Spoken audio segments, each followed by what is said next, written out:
Good evening, ladies and gentlemen. Welcome to episode 3 of my new podcast, Basement Politics with Freddie Vasquez.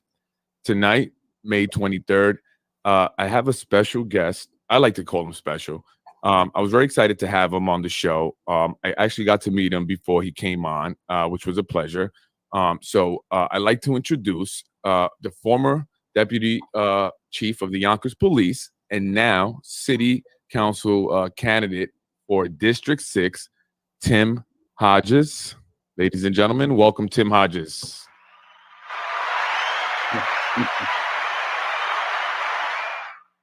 Tim, I like to welcome everyone, with some positive, feeling and stuff. So anyway, how you doing, Tim? How's everything going? Doing well, Freddie. And thank you so much for having me. And like you mentioned before, it was so nice to meet you a couple of weeks back. Really a pleasure. Absolutely. Yes, absolutely. We did chat it up for a bit. We were there. You came by the my office and also our daycare center and remote learning center, Little Prodigies. I also met Steve, and it was a pleasure. I enjoyed the conversation. You shared some interesting stories, and I knew that you would be a great guest to have on the show. So I wanted to welcome you on, and then I wanted to get right in. But I wanted to start with kind of going back, Tim, because when we spoke, you mentioned to me about, your history within the police department. You're a lifelong resident of Yonkers, correct? Yes. And you've been in the police department 30 years? Almost 34. It was 33 years and 10 months when I retired last June. Wow. And you were mentioning about your time on the force during the 80s. Now, I'm from Yonkers. Obviously, I was born and raised here. I'm somewhat remember the late 80s and the early 90s. It was a bit different, right? So I just want to see if just tell us a little story about that. Let us know what it was like then. So, Freddie, it was a different time. Things are much better now, and Yonkers is a really safe city now. And there's so many different things, so much technology that has happened since then. But back in the 80s, it was a different time. And unfortunately, we were dealing with the crack epidemic. Yes. And the projects in Yonkers were really bad. The crime was bad. It was a different time. It was a sad time because you could see families were ruined. People were ruined because of drugs. And I'll tell you, it was just a bad time. It was a time where, people were arrested at great amounts. And we found out in the police work that didn't work. That was not effective. No. Arresting people, you cannot arrest your way out of a problem. And it turned into a positive thing where police learned a lot, especially in Yonkers. Yonkers police learned a lot where you help people, like get people in programs. And we were good at that. Instead of arresting people, we got people in programs. We have some amazing programs right here in Yonkers that we were able to get people into. So, it was a sad time, but it was a time where the city came together, and race was never an issue. It was more about people. It was more about helping people. So I think we fared much better than major cities, Chicago, Detroit, New York City. They suffered terribly. Yonkers came together, and I'll tell you, we always pick each other up. There were a couple of programs there. One was called Weed and Seed, and it was more like you clean an area up, but then you have to build the people up. The seed part was where you take the people and you get them in programs. Jail doesn't work. I mean, so the programs help. I agree, and I definitely agree with you. And when thinking about you coming on the show, and you as a candidate for city council. One of the things that immediately I thought of was that, you were going to have a unique experience or perspective coming into the city council, right? Having been in the police force here in Yonkers for 34 years, and, representing the city and the people, I guess, in that capacity. And now you're going to be on the political side of things, right? And you're going to be representing your constituents, directly representing the people.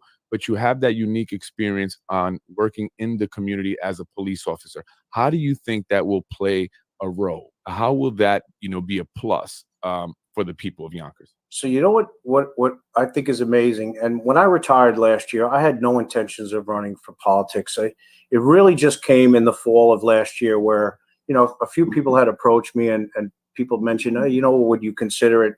And at first, I was reluctant to do it, but you know what I realize is being a police officer and any civil service job or any job where you work with the people every day of your life, unbeknownst to me, this was preparation to get into politics, Right. because people have problems. They have some are minute problems, and if they're not heard, they feel left out. So my thing is, I was always that police officer that was there for somebody.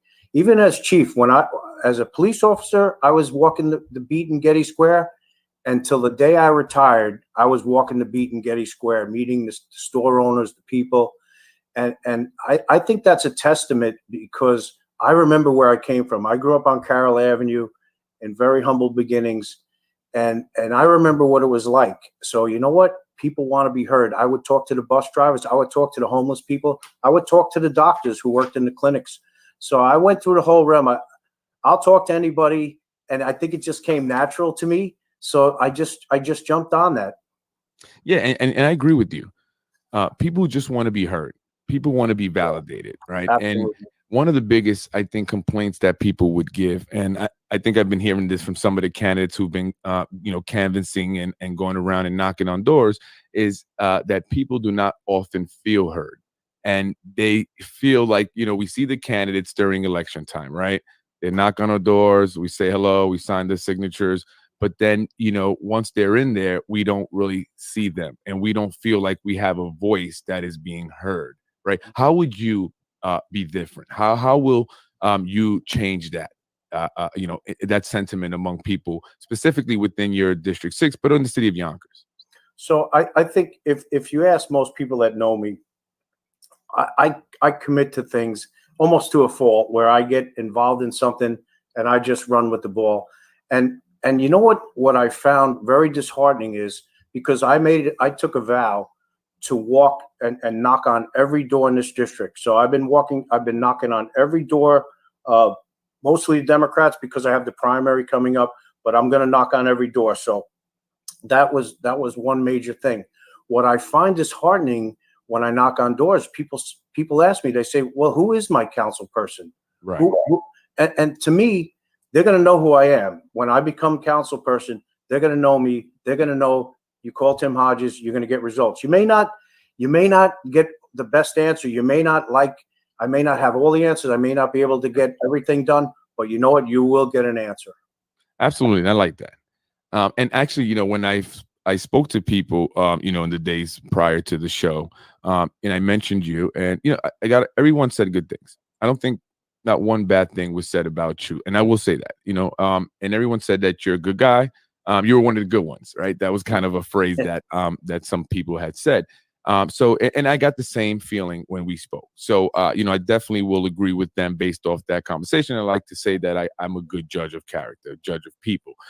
So definitely, I would say that I believe you when you say that you're going to be out there. And I think that's important. I think that politicians, once elected, need to be more visible, right? And I think that the people would definitely appreciate that.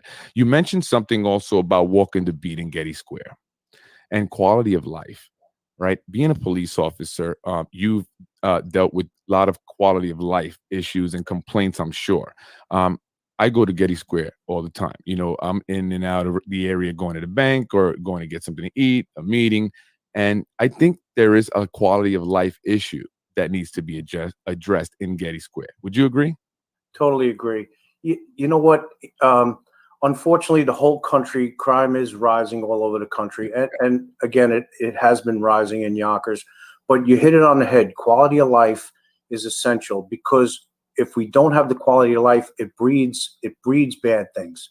The graffiti, if there's people urinating, if anything is out of place, it just breeds problems. I work at St. John's Hospital now. I walk around that hospital.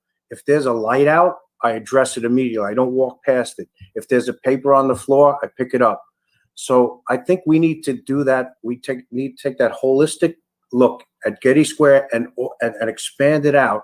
I think the current administration is doing a good job. They do the best they can, but what we need to do is get more people out there, get rid of the graffiti. You leave it up and it's a billboard for problems. And it's always been that way. So walk through Getty Square, let all the politicians, I'll walk through there with them, point things out, fix things immediately. Don't let it fester. If a street light's out, fix it immediately.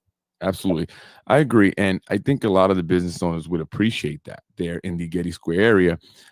You know, they have felt the, you know, the effects of, you know, the loitering in the in front of the building, in front of the businesses. I mean, it was not too long ago that I believe someone was stabbed, one of the business owners, I believe. So that's something I think that the business owners in the area and the people of Yonkers in general would definitely love to see addressed. And I think that you having the experience in law enforcement, I think that you would have that, you know, that knowledge and that ability to kind of deal with that situation, which it definitely is needed, you know, very much. You also mentioned you know, you're head of security at St. John's currently now, right? Is that your current position there? Well, I'm actually director of support services, so I Okay. oversee security, safety, engineering, and the grounds. And we actually have 8 facilities throughout the you know, Oh, West wow. area. Wow. I didn't realize that. Wow. So yeah, so you're a busy guy. So you're working there at St. John's. You sounds like you got a lot going on, a lot of responsibilities there. And now you're running for city council, District 6.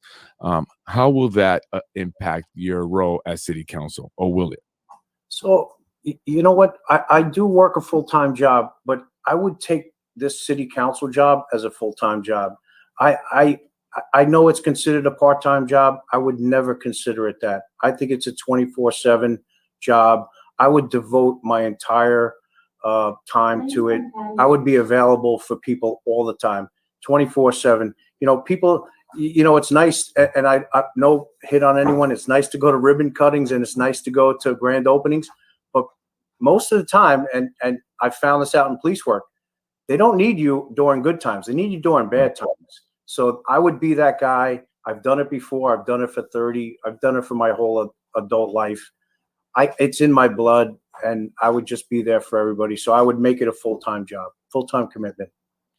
Great. You know, one thing that I've always, for many years, I've always just thought of this idea of having police, right, with the environment that the country is in, not just the city of Yonkers, but the entire country in regards to policing and relationship with the community, right? Specifically the Black community and Latino communities, but more specifically the Black community. That's something that, as a city council person, you will be having to address at some point within our city. We've had issues before. Do you have any plans, or have you thought of any strategies or ways to improve the police relationships with the community within the city of Yonkers? You know, of course, and you know what? Even in the police department, I would always meet with the local NAACP. I would meet with the African American Advisory Board that the mayor put together. I met with them monthly, always to go over issues, always to try to be in the forefront of any problems that we may incur. And you know what? One thing that I wanted to bring up, and it has to do, just to go back to the Getty Square, and I'm sorry to go off point, but No, sure. No, it's important. we're here for.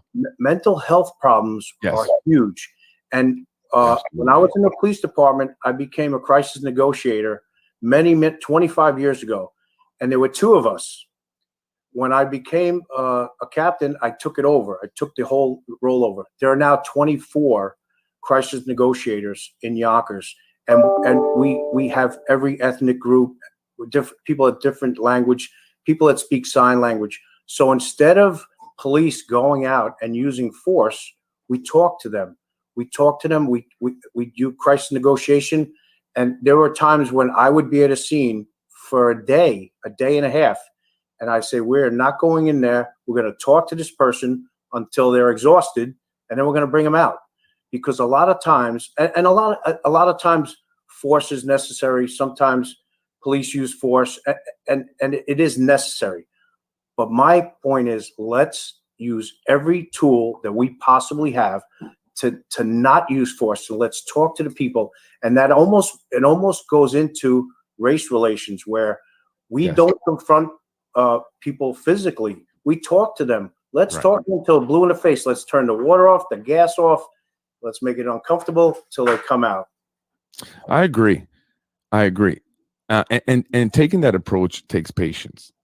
It takes some training or retraining of police officers. I know there's talk in the news now of having social workers go out to the scene as opposed to the police officers, or maybe with the police officers, right? My wife being a social worker, I don't know how I would feel about that. As much as I would love for her to be able to diffuse a situation without using violence, right? Yeah. Violence is always the potential, right? So I don't know if I would feel comfortable. What do you think about that? What, Freddie? We train in the police department with our weapons. You train let's train just as much or more with talking to people. Let's train them to diffuse situations. And I know we've come a long way with that, but let's double it. Let's triple it. Let's let people spend another month in the police academy to learn how to speak to people. People want to be respected. Everybody, you approach someone on the street, man, woman, they want to be respected. It doesn't matter what socioeconomic group you're in, want to be respected. And we need to teach people to speak to them properly. And I've spent a career where I very, very few times had to go hands-on with people because I talk to them. You talk to them, you can diffuse almost anything. I agree. It's all about respect, right? It's all about giving people equal respect, the respect that you would want someone to give you, regardless of that person, as you said, socioeconomic status, color of skin, gender, sex, or any other category that we may be placed in. All right, it's all about respect, equal respect, and I agree with that. And I think that that's what, in my experiences with police officers, I found that, when I've given respect, I've received respect. Now, it always hasn't been great. I've had my issues also, but I think that, to generalize police officers, would, be just as bad a poor judgment as generalizing any group, right? Like I say, there's good people and bad people in any industry. So that's just, something that we have to understand and work to improve. I agree with you a lot on that. But one of the things I would like to see, from police officers, I would like to see them walking up and down the street, hanging out with some of the young kids out there, right? The youth, getting out and introducing themselves, being proactive, right? Rather than reactive, being a proactive strategy where we go out, hey, how you doing? I'm officer so-and-so. I'm so-and-so, nice to meet you. And now you build a relationship with the kids, right? The youth in that area. So this, I would think, would reduce crime. I think we would reduce the tension between the police and the community, right? What do you think? I'll tell you two quick stories. So I remember as a young cop, and I was walking the beat in Schroeder Street. And I was with a partner, I forget who it was, but these kids were playing stickball, and I jumped in. I started playing stickball with them. They loved it, absolutely loved it. This is probably 1989. And you know what? A sergeant came. It was a different time. Sergeant came and yelled at me. He said, wow. What are you doing? What you can't do that. What are you playing games? You're playing while you work. So it was a different time. Right. And you know what? I'll tell you, I learned from bad supervision at times. And another time, I had a sergeant who told me, you're never going to amount to anybody because you don't like writing tickets. I would always, I'd pull up to a pizzeria and the guy's running in for a pizza. And now that pizza that cost $20, $15 now costs him $100 because I gave him a ticket. Right. I would let the go say, hey, you know what? Don't do it again.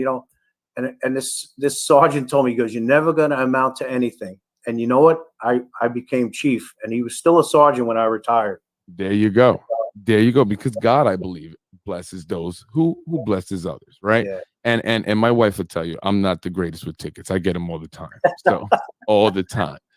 So, but I definitely would love to see that, right? I would love to see police officers being proactive. And I get it. They're very busy. There's a lot going on. It's difficult to just stop for 5 minutes and chat it up with the kids. But I think if we try to do that a little bit more, I think they will be a little less busy with the negative stuff, and they can then focus more on the positive. And I think also in just solving crime, right? Helping with crime within the community, or any other issues. Maybe once those relationships are forged, right, they can have that working relationship where they can. Oh, I think I lost Tim. Are you there? We lost Tim.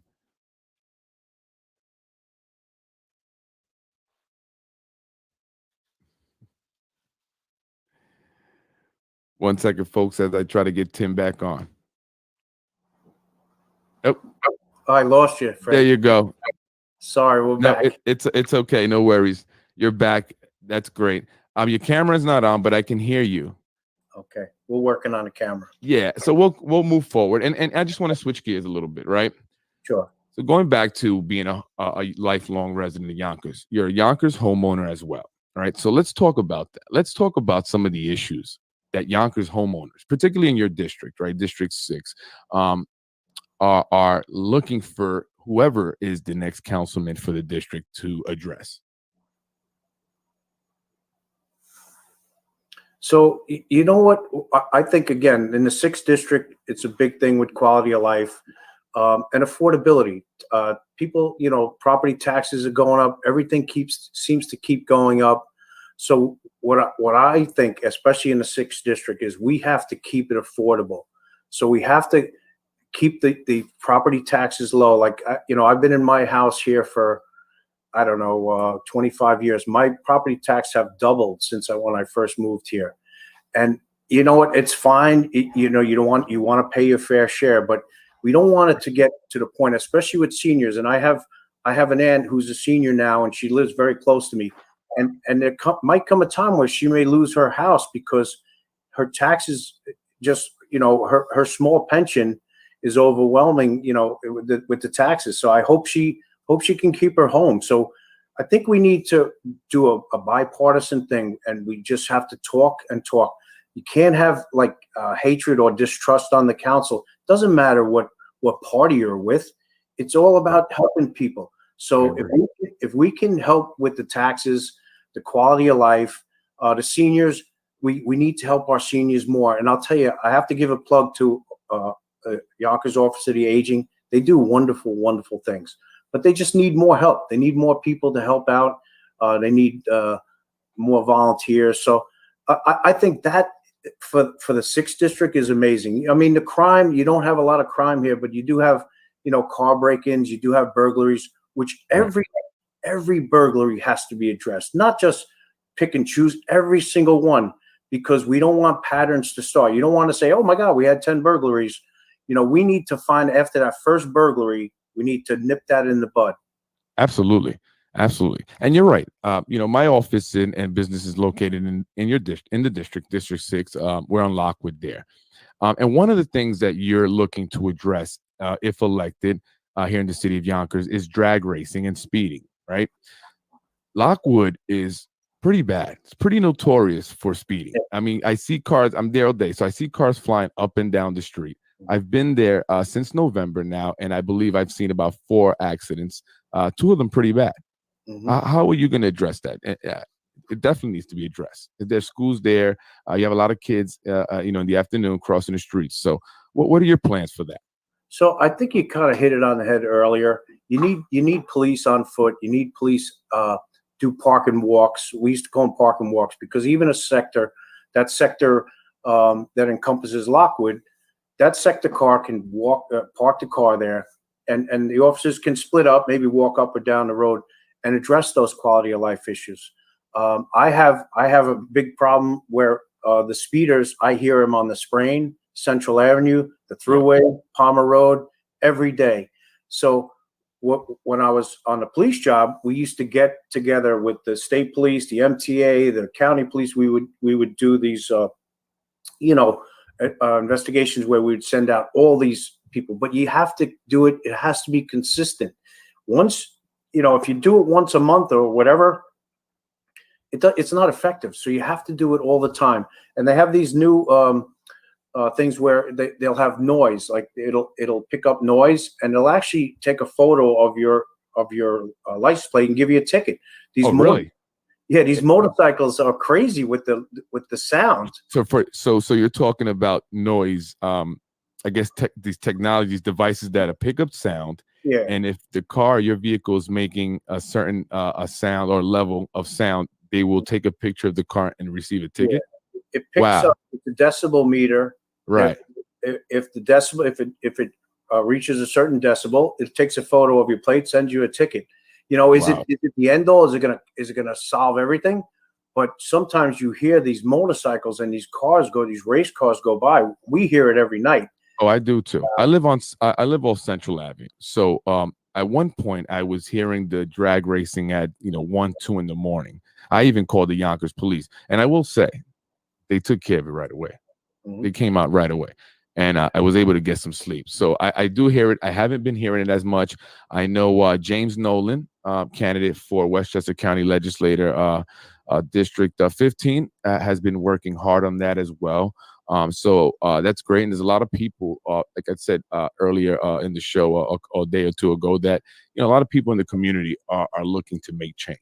I feel like there's this whole movement, this big positive movement for change, right? Have you felt some of that? I mean, from the organization, some of the community organizers, community activists, the politician. It's like this whole feeling of change. I agree, and again, it has to be bipartisan. So Jimmy Nolan, I met Jimmy Nolan many years ago. I actually met him. It's an unfortunate story, but I met him when his brother was murdered, and it all stemmed from drag racing. So here you have this minor quality of life issue that turned into a murder, and this young fellow was murdered, and he had a promising baseball career. And it was over drag racing, and it was something so silly. And of course, there was an illegal gun used. And if I could just throw it out there, Freddie, many years ago, I created the gun tip hotline in Yonkers. And it's the most successful gun program, illegal gun program in New York State history. So what we did was we made it totally anonymous. We tried to make it, we marketed it as a really good thing. 377 guns. We had billboards everywhere. You got guns, instead of got milk. Right. And we focused in on the affected areas. And every time we had a shooting in Yonkers, we would flood the area with the flyers. Call 377 guns. It's anonymous.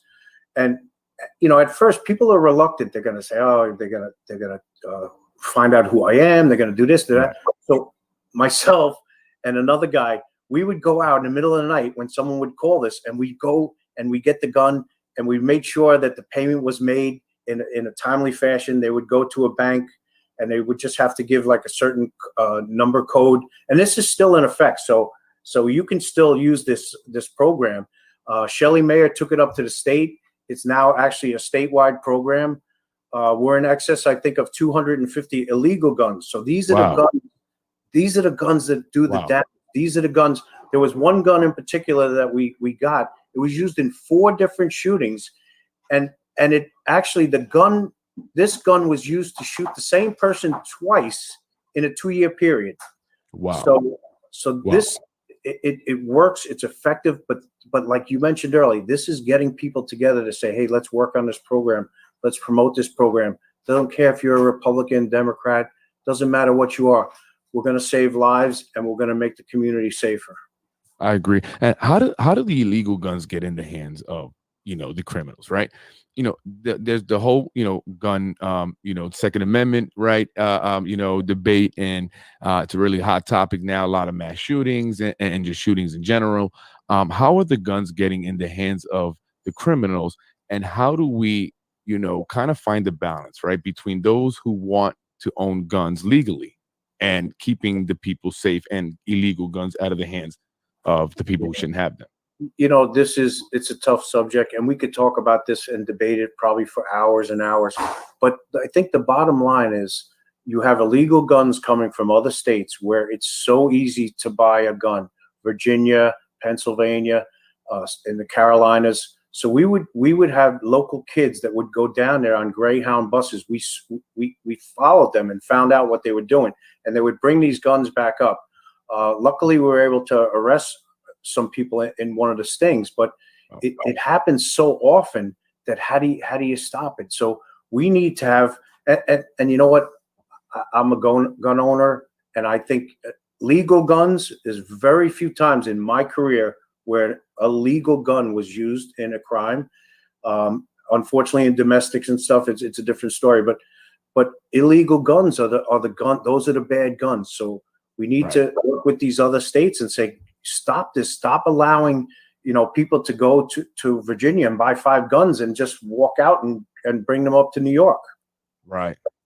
I mean, we just maybe a few weeks ago there was the excuse me, the 6-year-old that was shot. Terrible. Right? Yeah. I believe some teenagers were shooting at each other or something. So, and the gun buyback program is one way of trying to reduce the crime. But when you hear that it's teenagers, right? We have to figure out, how do we address it? It's young kids. So how do we keep not only the guns out of the hands of the young kids, but the kids away from the guns, or wanting to, to get a gun, and walk around with it. And that's why my wife and I are very big on youth programs, bringing more resources and community youth programs here in Yonkers. It's very key, I believe, again, to helping with crime and helping improve the rate of success among the young people here in the city.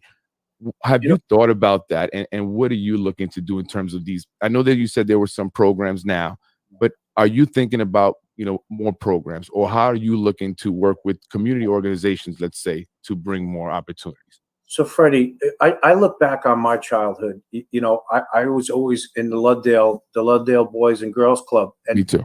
And it kept me out of trouble. We were so busy with sports, baseball, football, basketball. So we were so busy, in sports programs. And I remember my mentors like it was yesterday. Like a guy like Bob Storff, I remember him since I was a little kid. He was always a coach in Luddale. He was always involved. Frank Davallo, who was also a retired police chief, he was my mentor. I knew him when I was a little kid, and he became a police officer. And I said, "Wow, this guy's a police officer now." It kind of put me in the right direction. So that youth group kept me and my brothers out of trouble. I know for certain. But also, like the PAL, we used to box. Luddale used to box against the PAL. We would always win, of course, but we would fight. We would have boxing matches in St. Peter's, in the basement of St. Peter's. Again, kept us out of trouble. Right. So the PAL is a crucial thing, especially when you have the police involvement and the athletics at the same time. I mean, I know the police were still involved with the PAL, but as you mentioned before, make it more robust, put more people in there. It works. We know it's effective. Work with the community. Let's have reading programs. One thing that to this day, I bless her, and I tell Shelley Mayer this all the time. My mother, we had very little growing up, but my mother made us read, me and my brothers, read. We had to read everything. Come to the point where we're really good readers now. We did well on promotional exams at work that helped us to excel. For me, I want to give that back. I want to have a program. I want to create a reading program through the PAL and get kids prepared for civil service exams. It's all about reading comprehension. So if we can teach kids how to read, keep them out of trouble with the sports, teach them how to read, have other functions, I think we would go a long way.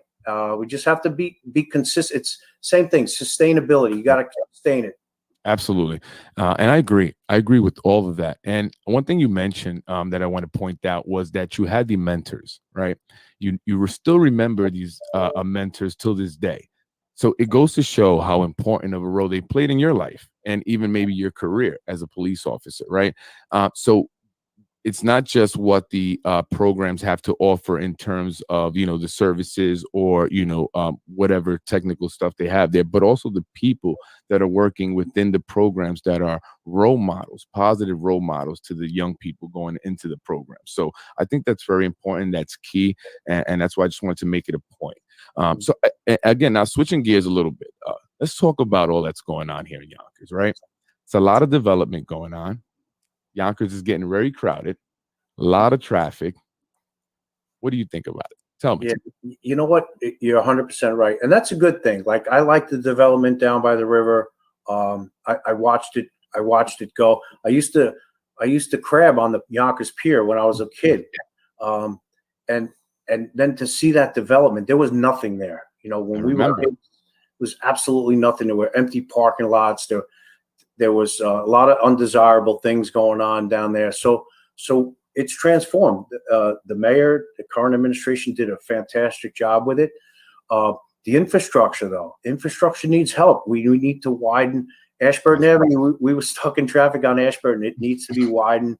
We need to do that kind of quickly, because, like you said, you could sit in traffic now on Yonkers Avenue, where 5 years ago you wouldn't do that. So we have to accommodate. We're bringing new people in. We have to accommodate them with schools. We have to accommodate parks. Parks are a huge thing.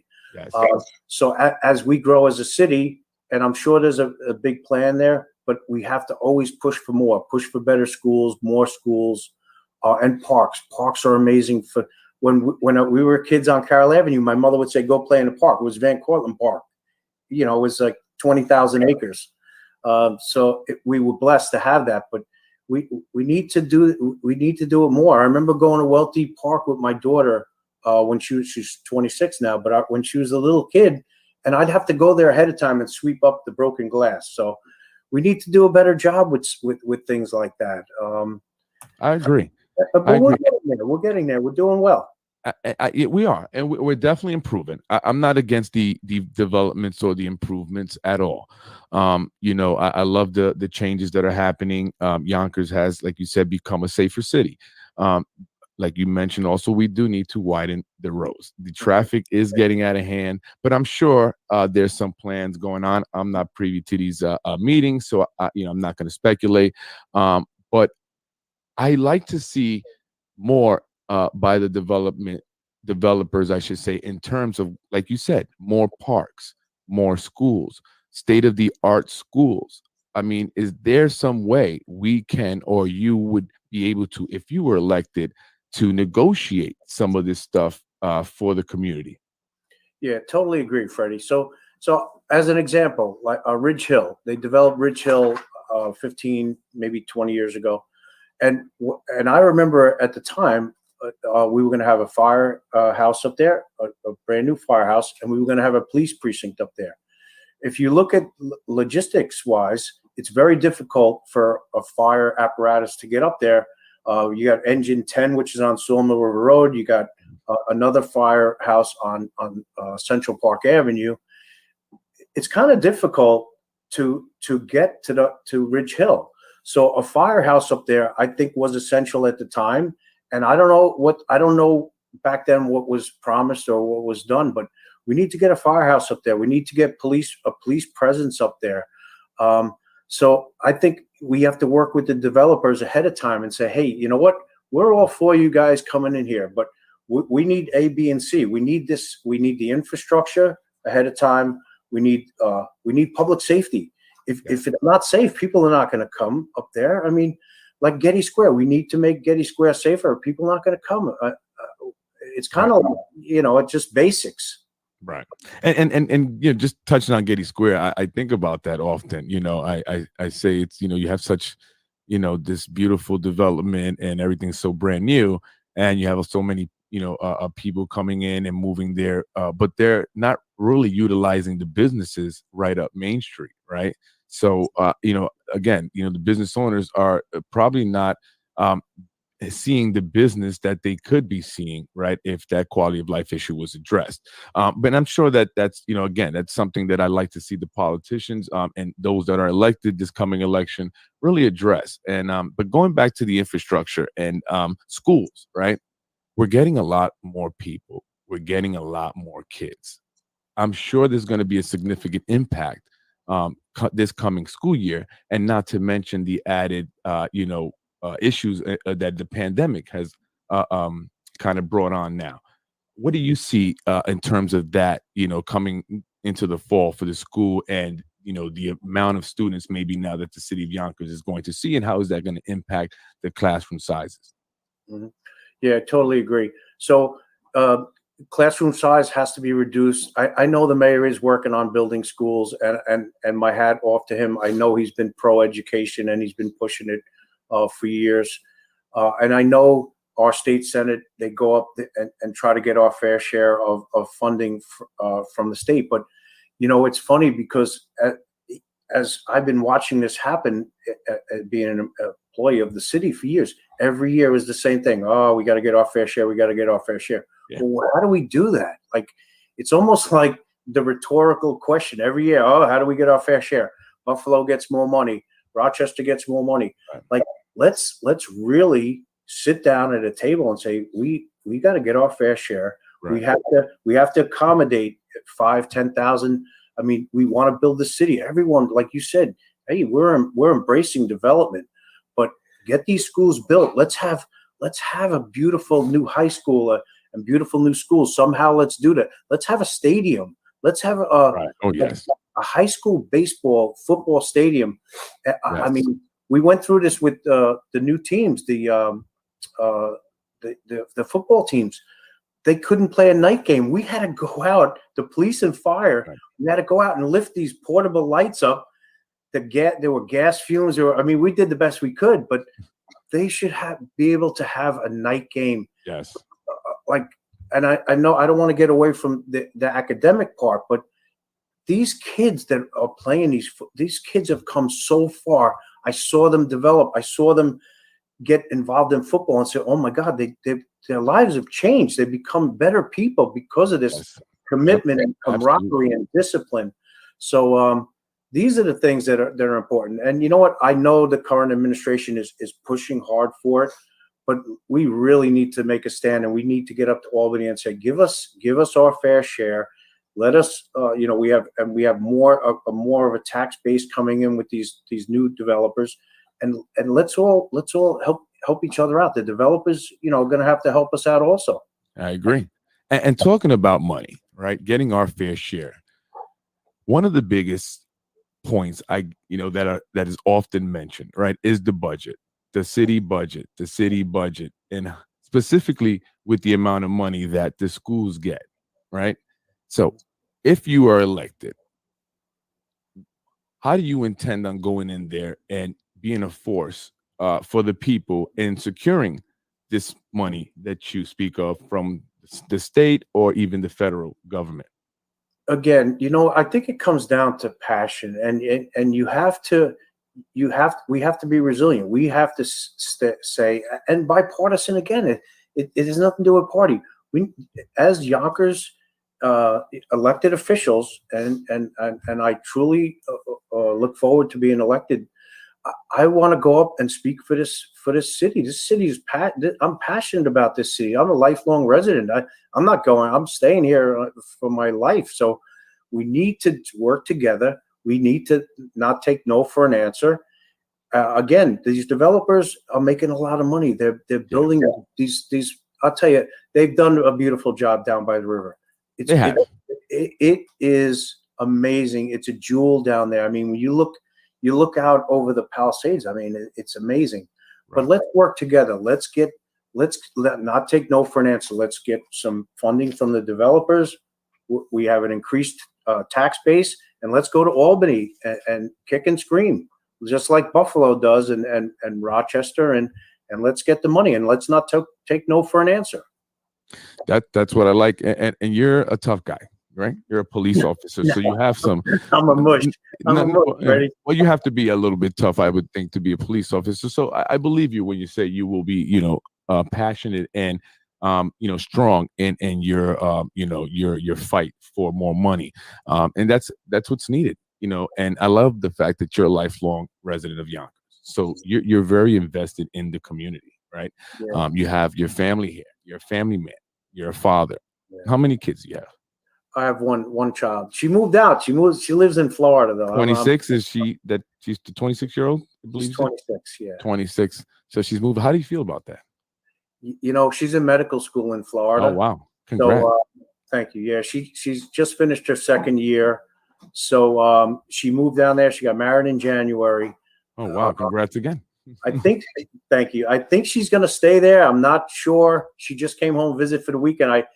It's funny because it cut it close on the show because I had to drop her off at the airport because I Oh, can't. okay. 26 years old, I still can't say no to her. I just Well, she'll always be your baby. My daughter's 9, and I'm uh, already thinking about the day that she moves out and the uh, day that she gets married. And I even start to tear up a little bit. My wife thinks I'm crazy, but no, just the thought that's of a it. good thing. Yeah. And so, and it happens, right? We have to prepare ourselves as fathers for that day to come. It's going to be very tough for me, but that's a beautiful thing. And congratulations again to you and your daughter. Sounds like she's doing very good, very amazing. And I'm sure you're a proud papa.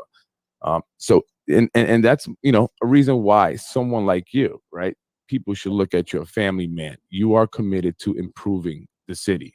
You know what it's like to be a father. You know what it's like to be a husband, and you know what it's like to be a resident of the city of Yonkers, right? And you're a community activist, correct?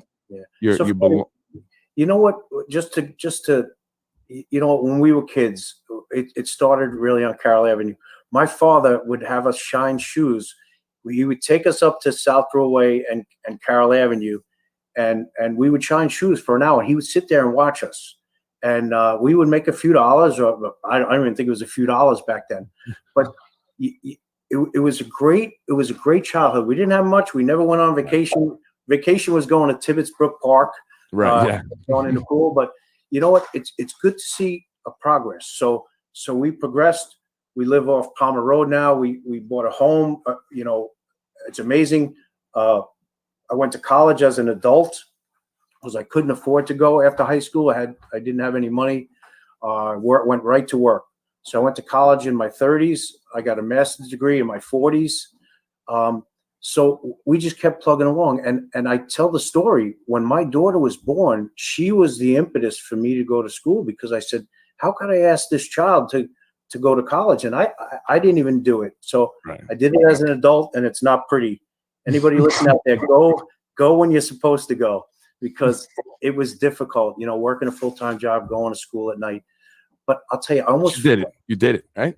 I feel successful by just doing what was right all along, doing the right thing, studying. Thank God I was very fortunate to do well on promotional exams and hold every rank in the police department. Never happened before. I held every rank. Wow. I'm a success story, a kid from Carroll Avenue. So I'm blessed. Every day I'm blessed, Freddie. Yeah, and I think when you came by the daycare center, we talked a little bit about that, right? And I mentioned this many times. I grew up on Buena Vista Avenue, very poor. But like you said, the goal is to improve our lives a little bit so we can give a little more to our kids and they can take it from there. And you've done a great job at doing that. And I think that, sharing that story, really humanizes you. Oftentimes politicians, they speak primarily of the issues, right? And they're important. The issues are very important. But I think it's good. I think it's good that we get to know, the politicians on a more personal level, right? I think that gives good insight into who the person is and how they'll be as a politician and how they will represent their constituents in the city of Yonkers. So I appreciate you sharing that story, and it's great, and it's good to see that, and it's a role model story, for many young kids, growing up in humble beginnings as well. But like I was saying, you were a community activist. You're part of the Rotary Club, and you have mentioned that. Now, what is the Rotary Club? I've asked people that before. So, you know what? It was almost by chance that a friend of mine asked me to go to a Rotary Club meeting, and I didn't know much about it. But I'll tell you, the first meeting I went to, they had me hook, line, and sinker. It's all about giving. It's all about doing the right thing for people and not asking for anything in return. So it's service above self is the mantra. It's just amazing. So I've been in there about 5 years now. I'm the president-elect. So the things we do locally during COVID, we would every week we would just get local restaurants to get prepared meals together. We did 10,000 meals. Wow. Every week we would do 400, 500, 600, 700 meals. And this is during the height of COVID when it was really bad. People weren't going out. Seniors weren't going out. And whatever we had left over, we would give to Empress Ambulance. We'd go to firehouses. We would go to the police station. We went to St. John's Hospital, St. Joseph's Hospital. So that's just one part of what Rotary does. And then in the same respect, we do funding for people in Pakistan, India. We're still doing raising money to eradicate polio, peace, ground breaking peace talks. So that's something that I'd like to bring locally too, about peace, peace and grassroots peacemaking. So that's a program that we could have in Yonkers. We built a couple of basketball courts in Yonkers. There's just so many good, there's just so much positive things in Rotary that and our club is so diverse. Freddie, you should come and maybe. Yeah, you invited me. I said I got to come by and join, because I'll tell you, you would love it. I mean, service above self, and they mean it. They mean it totally. Well, that's what I'm all about, and that's, what I've been, in the past couple years now, I've been focusing my attention to and heading in that direction. And I always appreciate those who are doing, community service. And I respect the fact that, again, like Jimmy Nolan, and some other candidates, you are already in getting involved in the community. You're already stepping up and taking charge and trying to make a change. And that to me shows a lot, right? That shows that that's somebody who I know when they get in there, they won't change. They're just going to continue doing what they've always been doing, right? And that's positive things. So I definitely appreciate that. I was also I was interested to see that you were a member of the Mexican Chamber of Commerce. So yeah, you know what, we befriended a lot of people in the Mexican Chamber of Commerce early on. I'd say 8 or 10 years ago, and we just got so involved. Steve Simpson and myself. So we were going there every Saturday. We would go and do neighborhood cleanups. So they kind of took us into their fold, and it got to be amazing, where we had 40, 50 kids coming out to help us clean New Main Street, clean the area around that. We would play soccer with them, basketball with them. We'd buy them ice cream. It got to be so big that it was difficult for us to buy ice cream for everybody. Well, next time, give me a call. I'll try to chip in a little bit what I can. I'll buy some ice cream as well, because I think things like that are great. Unity, right? Among the various groups coming together for commonality, right? We want to improve the city of Yonkers for all of us, right? We all parents, we have kids, we are residents of this city, right? So we should have pretty much similar wants and desires for the most part, right? And I love to see that. And I've actually seen the pictures on Facebook, I believe, where the kids are going in and cleaning up the New Main Street and in the gardens and stuff like that. So I think that's excellent, and especially me being a Hispanic, I'm Puerto Rican, and looking to kind of bring a lot of the Latinos, Hispanics together here in the community to get more involved and do some changes. Great to see that you've already connected with that community. And I would love to kind of, be a part of that some way, somehow, to kind of expand on what you guys already been doing. I think it's great. Sure. I think that's excellent. But yeah, so that's awesome. Tim, like I said, when we first spoke, you came by and I got a good feel from you, man. I did. I got a good vibe from you. I told my wife that. Even my wife also, she said the same thing. She said, I got a good vibe from Tim. I liked him a lot. And I said, yeah, me too, and not to say that, I was thinking anything negative, right? But, it just, I really did get a good feel of you. And I want everyone to know that, who may not have already met you or know you personally, here in the city of Yonkers, which I'm sure a lot of people do. We're like a small, big city, right? That's what they say. So, Yeah. definitely I appreciate everything you're doing, Tim, and everything you've done And we're always here to support the community and support all those who are looking to make change here in the community. So, but before I go and end the show, Tim, I just want to give you an opportunity. Is there anything else specifically that you like to mention? You like to let the city, the residents of the city know about Tim Hodges and why you should be considered and elected for City Council of District 6? So thanks, Freddie. You know what? I'm just passionate about this city. I'm a lifelong resident of the city. I'm a homeowner, like you said. I'm a family man. I've been here forever. I was an employee with the city for almost 34 years.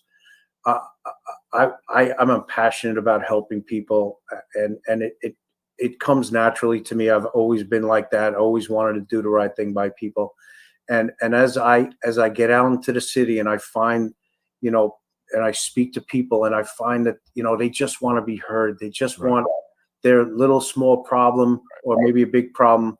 I'm that guy. I'm that guy that's going to listen to them. I'm that guy that's going to remember to follow up on that and try to make their lives even just a little bit easier every day. And I think, they call people politicians. I want to be a servant for the people of this city. I've done very well for myself. Thank God. I'm very blessed. And now it's time for me to give back to this community. And elected as a city council person, I will be there for everyone in the 6th district, and I promise them. Well, I appreciate that, Tim. Well, I'm going to hold you to if elected, I will hold your feet to the fire, right? Because I'm in the district, right? My wife and I like to see a stop sign actually right there in the corner of Lockwood. I'm not sure what that street is. There's the pizza shop there, but I think a stop sign there would really improve. Like a free pizza. I think you're right. Yeah, right. Yeah, it would definitely improve the safety there of the street. Having cars have to stop now, when they get to that intersection, because there was actually an accident maybe about a week ago there at that corner. But I appreciate everything, Tim. I appreciate you coming on the show. I appreciate you stopping by the business. You're a real guy, man. You're a real dude. I have a lot of respect for you. Me personally, I like you, Tim. But again, it's up to the people of the city of Yonkers to make the decision that they're going to make when they go to the polls on June 22nd, right, in the primaries. So I definitely wish you the best of luck. I appreciate again everything you're doing. I'm definitely going to be seeing you around, Tim. We'll definitely be talking some more. And I definitely want to get with you to do some more stuff here for the city of Yonkers or whatever capacity that may be. So thank you so much again. Thank you very much for having me. Oh, you're very welcome. You're very welcome. And really quick before I go, Tim, I just wanted to give a shout out to the folks that did give comments. Maddie, from the Pamela's Big Heart Foundation commented. She said she loved the Rotary and I should consider joining. Yes, you better. Yeah. And I want to thank my wife. My wife also commented, especially when it comes to the kids. She's very passionate about education and the young people. So she's sure to make a comment when we talk about that. And she thought you had some excellent points.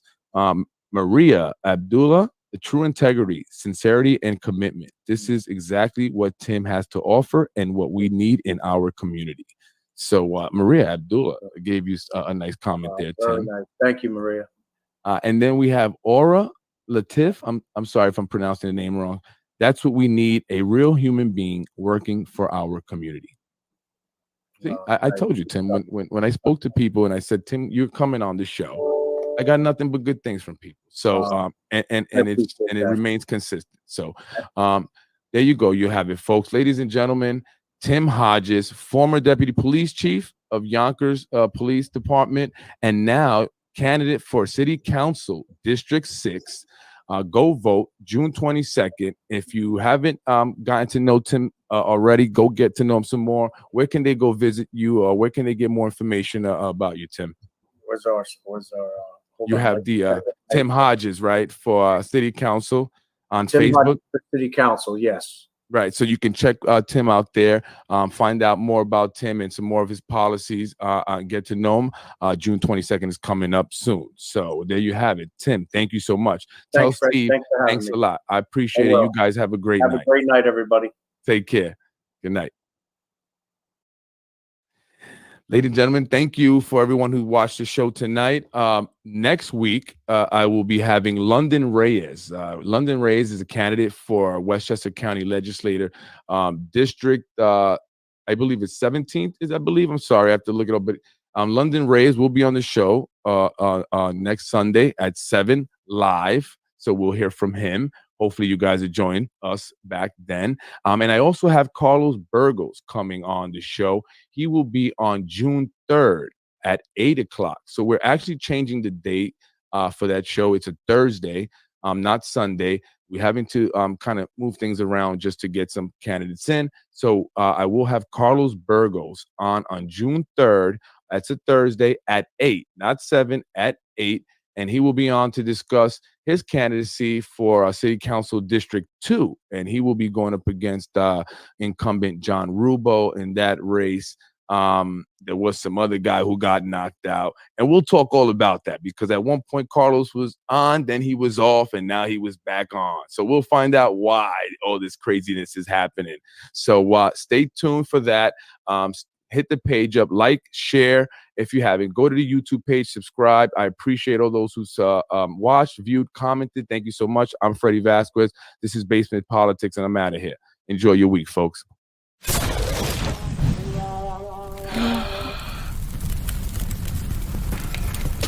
Off of the gram.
Basement Politics with Freddie Vasquez. Another remix episode. Guest tonight, London Reyes, candidate for Westchester County Legislator, District 17.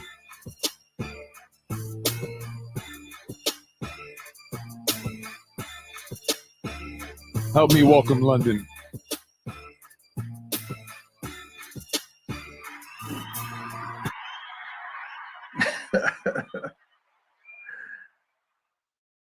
Hey, good evening, London. How you doing this evening? Good. Yo, I love it, bro. You got sound effects, crowds, applause, man. Yeah. Stop playing. Who's better than you? You know, I like to think nobody, but I don't want to be egotistical. There are other people out there, and I think they're noticing, right? So anyway, good evening. London Reyes, candidate for Westchester County Legislator, District 17. And I think I put 17 in down there, but I can change that. I was thinking of Christopher Johnson, who I spoke with not too long ago.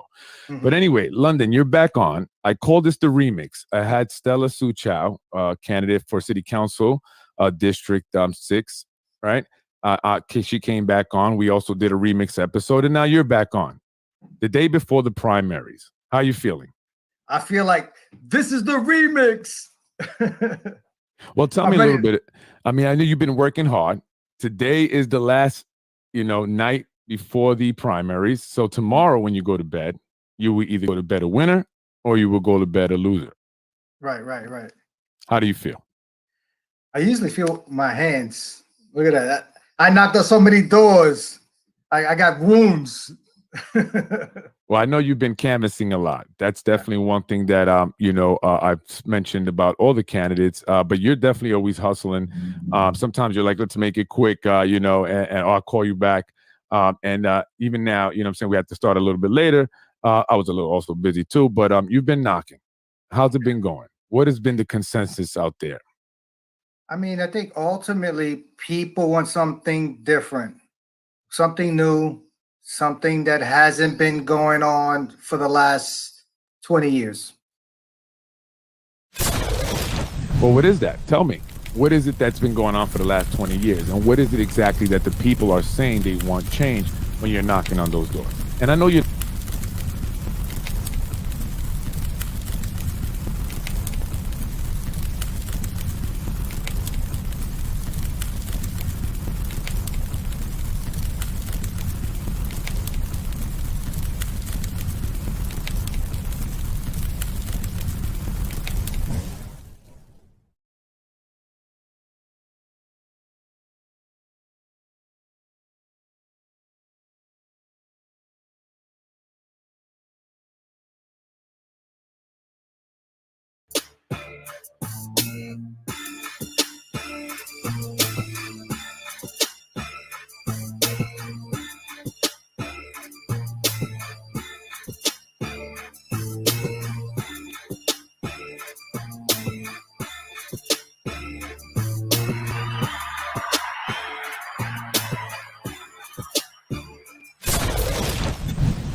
Yours.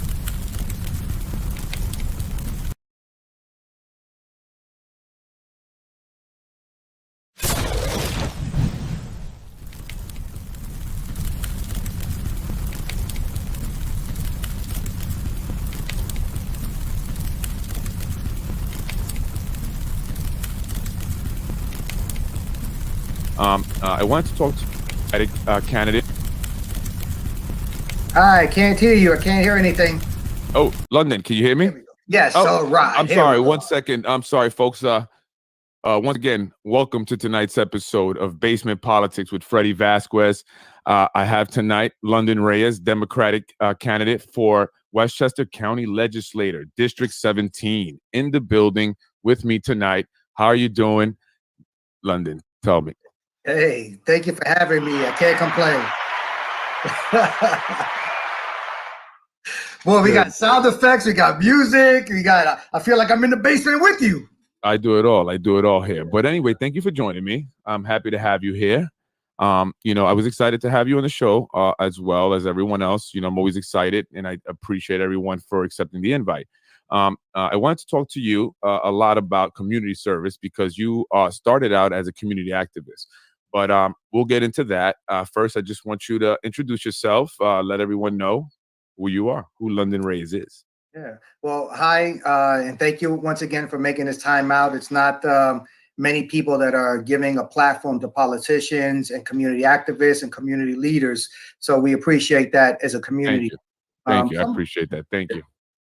So, some of you guys may have known me as a community activist because of my persistence to improve the lives of working families, whether it's organizing the SOS rallies, which kind of brought me to light, which eventually led to $25 million for our public schools, or just partnering up with organizations like Moms Demand Action to bring common sense gun laws into Westchester, or just marching with other union leaders to fight for paid sick leave legislation. I think we all can agree on actions, not words, create change. And I believe actions, not words, is what's required here in this seat.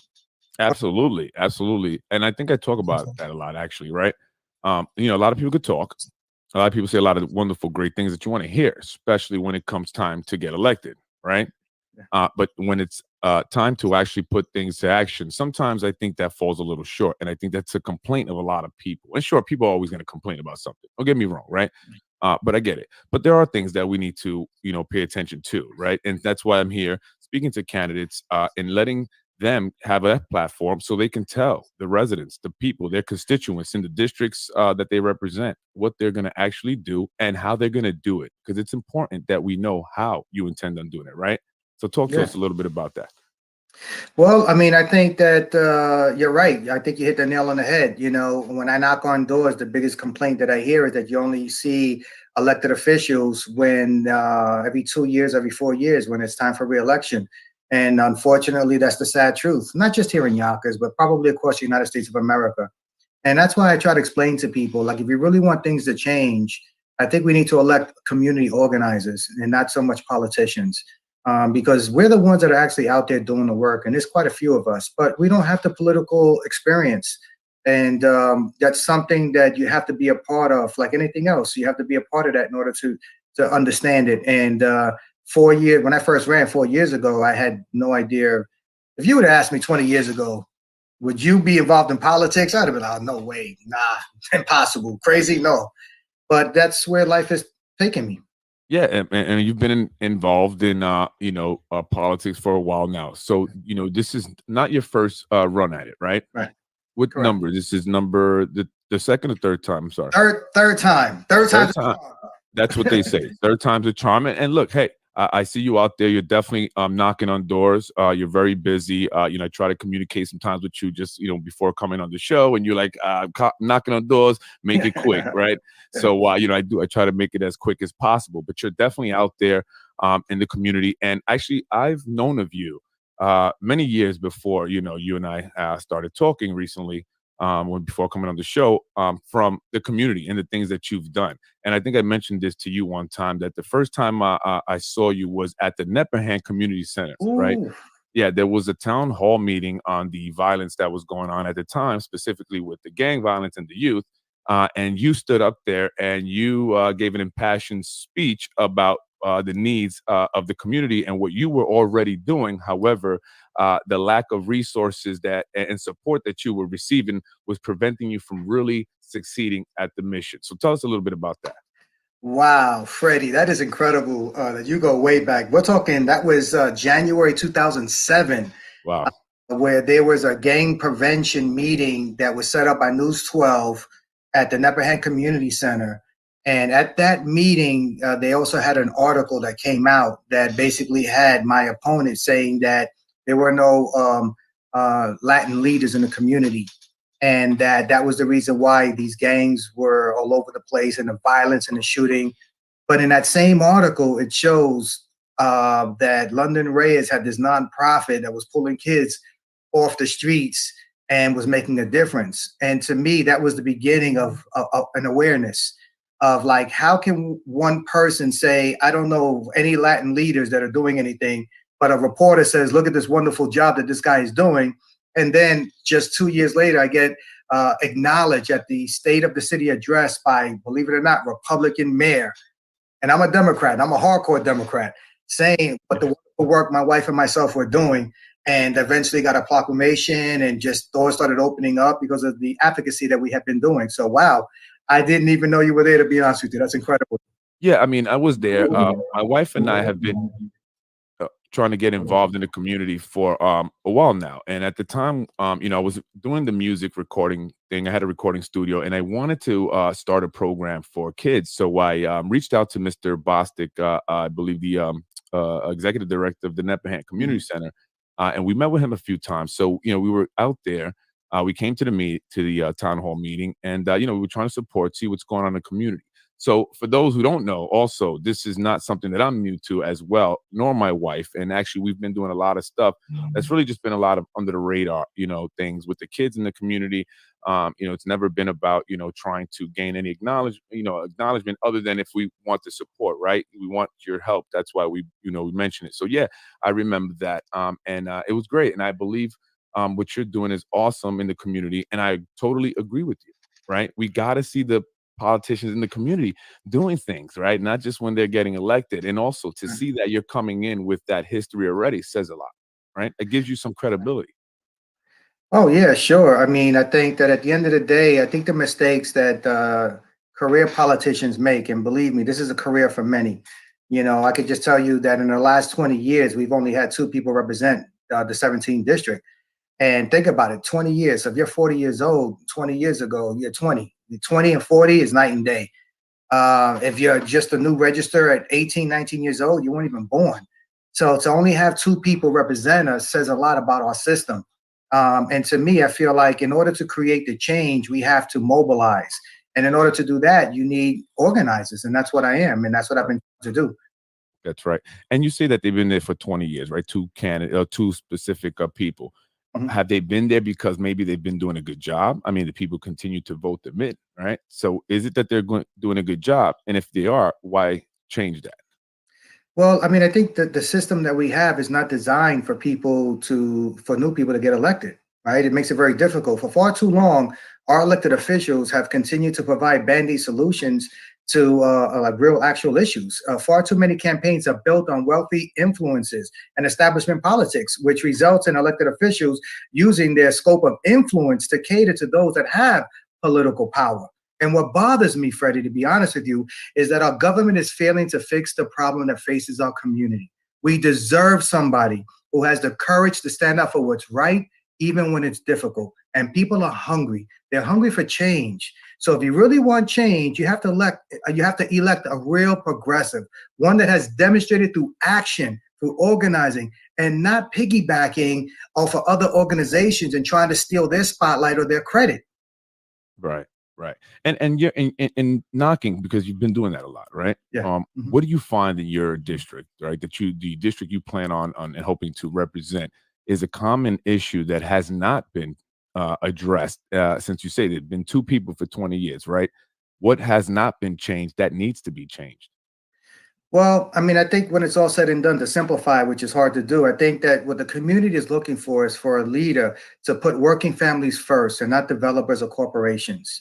You know, they want a candidate that serves the people. And, you know, candidates running for office serve the people. I guess the best way to put it is depending on where your support comes from, right? Your financial support. That's really what your policy is going to be based on. And this is an inherent conflict that won't change unless we take money out of politics. Right. And your area of coverage is the Ludlow area, correct? Would that be Yeah. the train station area? That's Right. one. So my district, very quick, is just 3 basic communities. You have the Ludlow Park area, you have the Nodine Hill area, and then you have the Park Hill area. So your district would would cover the area that they're speaking of now in terms of the developments. Councilman John Rubo is pushing for the developments there in that area. I believe the city council president Mike Cater is wanting just to pump the brakes a little bit, not because he doesn't want the developments, from what I understand, but he wants to negotiate for a little bit more from the developer. What do you say about that? Well, listen, development is good, but it depends on where you're developing, right? I mean, I haven't seen any development in Nodine Hill, and that's the most impoverished community in all of Westchester County. Nobody ever talks about Nodine Hill. And that's very disappointed. And to be honest with you, I'm just disappointed in our system because both parties are guilty of putting power before people. They prefer to provide lip service instead of community service. What bothers me is that our government is failing again to fix the problem that plague our community because career politicians are focused on pleasing their donor class opposed to the working class. They're focused on serving those with political influence instead of those who have no influence. They're focused on increasing wealth for themselves and their network instead of ordinary people and their net worth. They prefer to help the rich over the poor. You know, that's the common truth, to be honest with you. Yeah, I mean that's definitely a common problem, right? In politics in general, right? And that's a very valid concern, and you know I think that's one that's been brought up many times here in the city of Yonkers, right? But it's up to the people, right? They have to vote for the people, the right people, in. So they have to be the ones to take the responsibility and inform themselves on what's going on, which is why I did this podcast, right? And which is why I have you on. So how do we get the people to be informed and go to the polls and vote the way you believe they should vote? There's no silver bullet, unfortunately. It all comes from grassroots and it comes from just being persistent. I think that when people see me, so I'm not the same person I was 4 years ago when I first ran, right? I had no idea what I was doing. I had to make a transition from being an activist, you know, fighting for our rights and fighting for equality and fighting for social justice, to then, you know, making the transition into wanting to become an elected official, where it's more like, okay, we're not going to try to fight and ram our ideas through. Now it's sitting at the table and trying to negotiate. So I think that there comes a certain part of experience that I've developed now that I didn't have 4 years ago. And now it really comes down to is, what I've learned is all of this stuff is good, but at the end of the day, if you can't legislate, if you can't create legislation, then, you know, we're just fooling ourselves, honestly. Like at the end of the day, look, I did the rally. I helped get $25 million to Yonkers Public Schools. I knocked the door to door. I did all these different things. And I've been doing this for 20 years. And 20 years of doing this, our schools still have no sports, no music, no arts, no guidance, nothing. For 20 years, you know, I've seen the minimum wage be stagnant and look at billionaires become the gazillionaires. You know, for 20 years, I've seen our housing decline. For 20 years, I mean, it's just, we have, in my opinion, we have not gotten better. It's gotten worse. And if you feel that it's gotten better, then I can tell you right now, I'm not your candidate because I represent change. Yeah, that's true. And there is definitely change that needs to, you know, take place. I definitely agree. And just going back to the developments there, and I just wanted your take on it, right? I think the argument there, or the debate, is the amount of low income or rent controlled units that they will have in these developments. What do you believe, or how do you feel about that particular issue? Ooh, let's get it. Let me roll up my sleeves. Let's get into it. Here's the problem with the development, right? Number one, we're giving these developers these huge tax breaks that are really not necessary, because the argument in the beginning was Yonkers is not a place that people want to develop. Yonkers is not a place where businesses want to come to. So we have to give them incentives. We've given them so much incentives that now we don't, if Bill Gates came here tomorrow and said, here's $1 billion, build a school, we don't even have the land to build a school. But we have land to give to developers at a tax rate and incentives that favor them, and they make no contribution to our society. They use our roads, they use our firefighters, they use our police, they use all these services and don't contribute a nickel. And to make matters worse, right, if you're giving them tax breaks and tax incentives, that means that the city is not receiving any revenue. So that means that they now have to cut services so these developers can build these unaffordable units that remain largely vacant because no one can afford $3,000 for a studio apartment. So it's a trickle-down effect, and that people really don't understand the full aspect of this picture. And that's the importance of going door to door and sitting with these families and explaining to them, because it's all connected. Giving these wealthy developers that do not need the tax break, they don't need the incentive. And what's destroying our society is greed. It's greed. Listen, everybody wants to make money. Believe me, I don't knock that. You know, if you want to open up a business, you want to develop, that's fine. But there has to be shared responsibility. There has to be communities benefit agreement. There has to be something where both sides can do something for each other. It can't be, I want everything and you get nothing, or I get 99% and you get the 1%. And that's where the problem lies. Right. Right. I agree. And just I believe a day or two ago, they just passed the city budget. Right. There were some things in there that I liked. I'll be honest. I don't want to be all negative. You know, they did one of the things was the allocated some money for more social workers in schools, in the Yonkers public schools. And so they're going to be hiring more social workers, which I think is great. I think that's excellent. But you do bring up a good point, right? I mean, if we can maybe negotiate a little bit more, right, and we can get some more of this money that we fall short every year, it seems, or at least negotiate something specifically for the communities in terms of city parks or improved schools, right? State of the art schools, maybe even a new school, right? So I think that, trying to push through without negotiating a little bit more, to me, is maybe not doing the residents any justice, right? That's what I think, and that's what I believe. But you guys are the ones that want to be the politicians. You're the ones that have to figure this out, right? But it must be figured out, and I definitely think that we cannot neglect the city residents that have been here for a long time, and the areas like Nodine Hill. I totally agree with you. And in fact, Nodine Hill, as you say, it's getting worse. Yeah, I was there not too long ago. Have a client. We're doing some work to the house, and I went to the food town over there. I pulled into the parking lot to go in and buy something, and a prostitute walked up to my car. It startled me a bit. I think she like realized, no, I'm not here for that, and she walked away. But I've noticed that there's an increased, number of the prostitution in that area now in broad daylight. This was the daylight. This wasn't at night, and it also broke my heart the other day as I pulled up to the light on Elm Street in Nepperhan, and I saw a former student of mine aggressively begging for money. I pulled over.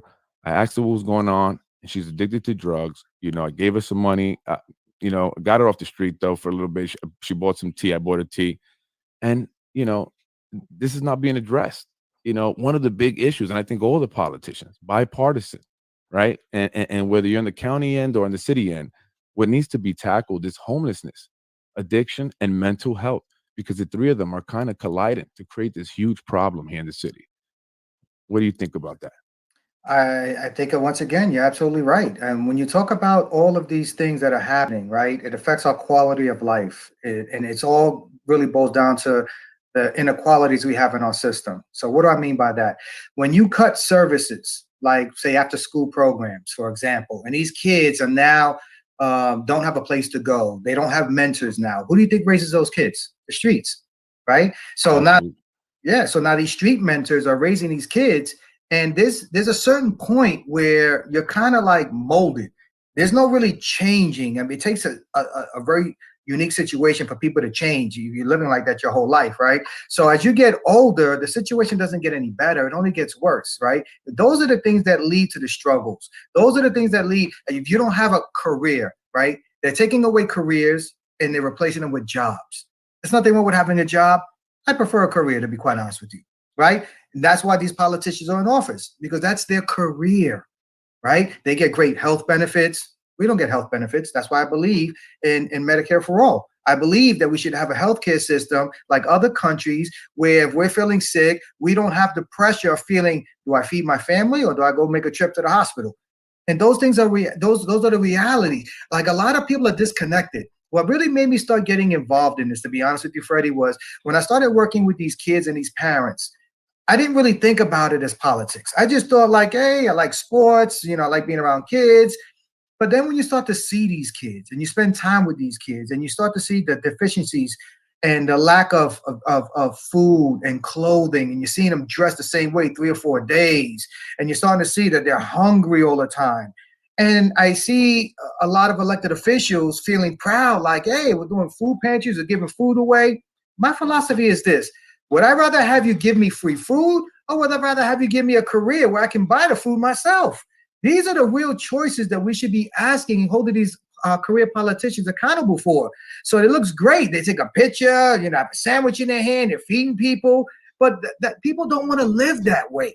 People want to provide for themselves. We have dignity, we have honor. We're not asking for handouts, but they're putting us in this economic duress where we can't. Who can afford $3,000 a month rent in Nodine Hill? It's not realistic.